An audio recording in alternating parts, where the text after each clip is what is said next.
I'm just a poor honky trying to figure out the world. Welcome to the Doug TenNapel channel. This is where all the happy patriots are, united by love of God, love of family, love of country, in that order. So welcome and thanks for hanging out with us.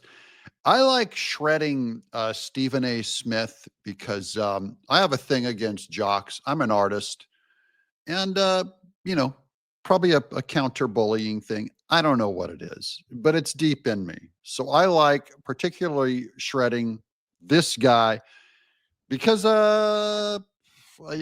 it's like he's a Democrat just kind of learning that he's on the wrong side, being caught with his pants down, being caught wrong. So for years, Democrats, they had this kind of social strength and benefit where they knew that they could just sit there and go like, Trump dumb.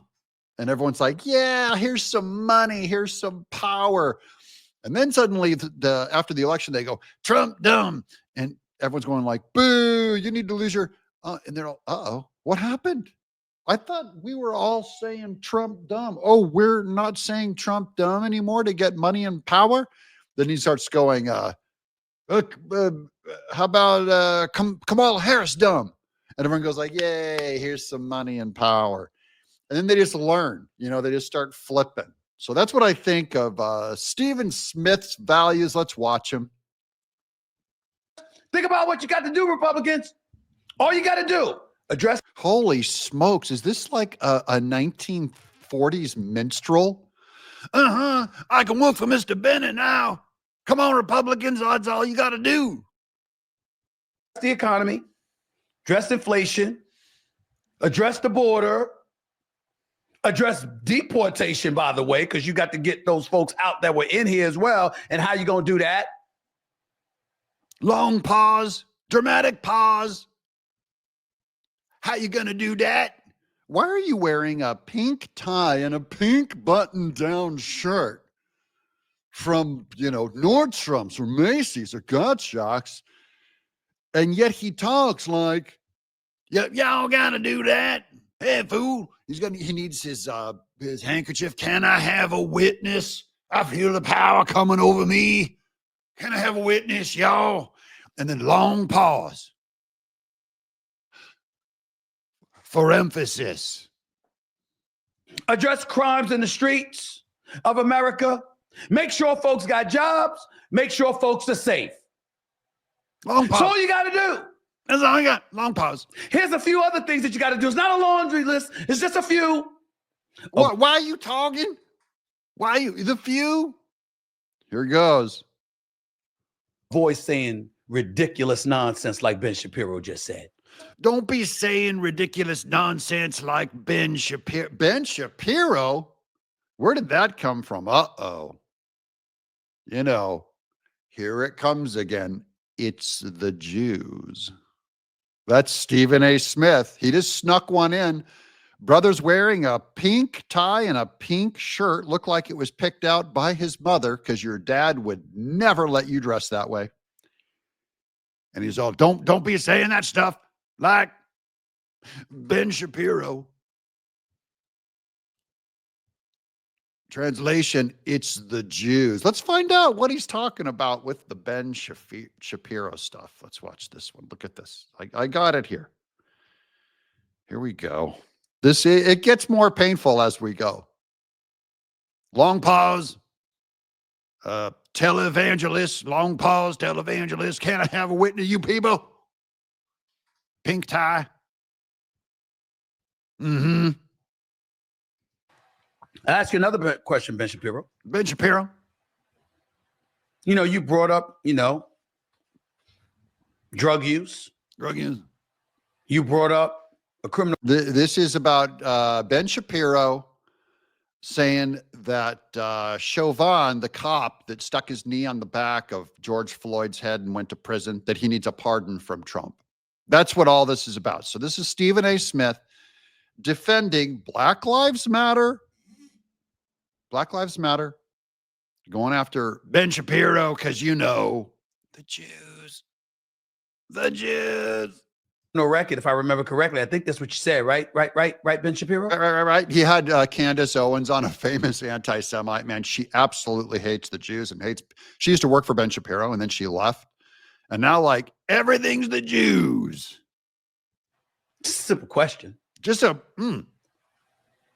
respectfully, sir. Yeah, a lot of respect. No, you can't, dude. You get some self-respect. Get a black tie and a white shirt. Haven't you ever seen like Malcolm X and MLK Jr., man? They were the most awesome looking guys. I've never seen someone dress better than Malcolm X. I'm just saying. Would you have taken that position if George Floyd was a Jewish person? Oh, no. So let's get this straight from Stephen A. Smith. If Chauvin, the cop, put his knee on the back of a Jewish person, Stephen A. Smith is saying that Ben Shapiro would not be advocating for the cop being pardoned by Trump. Am I the only one that thinks that is outrageous? That is absurd to accuse someone of?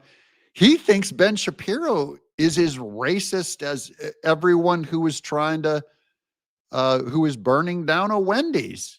No, Ben Shapiro, as far as I know, now maybe he is. Maybe he's all, look, that Jew blood tied to the promised land. You know, and in your mind, we're going to do an exercise together at the end of this video on how to make sure that we don't make the same mistake as Stephen A. Smith. I have a guaranteed test. It's my test on if you judge other ethnicities, races, or political ideologies unfairly. I have the absolute test. It's something that I think most of my audience will pass, but we'll all take it together. A white Jewish person? White Jewish person. White. If a black cop had his knee on a white Jewish person for over 9 minutes. For 9 minutes. Ben Shapiro, would you have called for that individual to— He thinks this is a sick burn. He's going, I got you all now, Ben. I got you now. Are you telling me if some black cop put his knee on a Jewish banker, a Jewish white banker, then you'd be thinking, oh, leave him in jail forever? That's the proposal that Stephen Smith's making. He thinks he's got a sick burn on Ben Shapiro. I got one. What if it was a Jew? Stephen A. Smith, you played basketball. I've never heard of a Jew playing professional basketball. Are you telling me that if you were a Jew, you'd be playing basketball? No way. To be pardoned? I'm just asking. It's a rhetorical question because you know what I believe the answer to be is, right? Pardon Derek. This is Ben Shapiro's Pardon Derek Chauvin, the cop that stuck his knee on the back. Now, this is my test. So what you do to see if you're, all I did was I went in and I took the facts of the George Floyd and the Chauvin arrest, and I just removed their names and ethnicities. So, and I replaced it with X and Y. Okay, so X and Y, this is like algebra where you can put in your own, you can put in Muslim, you can put in black, you can put in white, you can put in Christian, you can put in Republican or Democrat. And this is what it sounds like.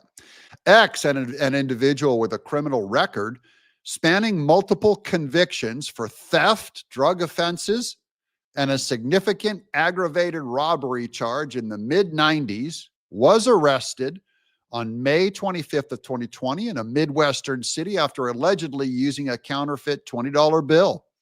During the arrest, X resisted being placed in a patrol car, appeared intoxicated, and Y, an officer, restrained him by kneeling on the back of his neck for over 9 minutes, while X, handcuffed and prone, repeatedly said he couldn't breathe until he became unresponsive. An autopsy revealed fentanyl and methamphetamine in X's system alongside heart disease and hypertension, with his death attributed to cardiopulmonary arrest caused by Y's restraint, though drugs and health issues were noted as possible contributors. Y was later convicted of murder and manslaughter. Sentenced by what makeup of the jury? I want the jury to have some X and Y in there too. Sentenced to over 20 years in an incident that drew widespread attention, though this summary focuses solely on the factual sequence of X's background, arrest, and death. There. Now, what you do is you just say to Ben Shapiro, if the exact same arrest warrants were there to a white Jew, multiple arrests, had held a pregnant woman at gunpoint on fentanyl, traces of methamphetamines, heart attack, and a cop stuck his neck on the back of his head. Would Ben Shapiro take the other side on this? I mean, I don't know. I've met Ben Shapiro a number of times. I don't know him that well. I think I know him well enough to know when he says facts don't care about your feelings. I think he would come out and say the cop should still be pardoned. If the cop was a black man sticking his knee on the back of a Jew, white Jew, drug addict's head, I think Ben Shapiro would say that cop needs to be pardoned. That needs to hold for all of us, by the way. You need to be able to say if that cop was a Muslim, if that cop was a Kamala supporter, and if the guy on the ground was my religion, he was a Catholic or he was a Protestant, he was a white evangelical, he was a black evangelical, he was Asian, he was Hispanic, I would take the same position regardless of what the makeup of the two people are. Stephen A. Smith is simply calling Ben Shapiro a Jew racist. And you know something? I'm going to go even farther on this because the Bible actually, this is how it teaches a lot of lessons. How does it do it? It flips the script on you. So the Good Samaritan was someone that the Pharisees did not like. And so the Good Samaritan was the one doing the righteous thing to the man on the road, and it was the Pharisees that did something bad. Same thing with King David when I think it was Nathan comes and confronts him and says, this man, stole the sheep on 1,000 hills or whatever. And David goes, oh, go give that guy the death penalty. And Jonathan points to King David and goes, you're that guy. See, you remove the details of your preferred whatever. It's taught throughout the Bible that you're not allowed to have unfair scales, weights, and measures from one person to the next. You must be fair. And that's why that teaching is all over the Bible. And sometimes the only way you can see it, your ability to remove the speck of dust from the other guys, to remove the plank from your own first, and then you can better see Stephen. I'm implying that Stephen A. Smith is only saying that Ben Shapiro would not hold to his values because that's what Stephen A. Smith thinks of Jews. I'm Doug in exile.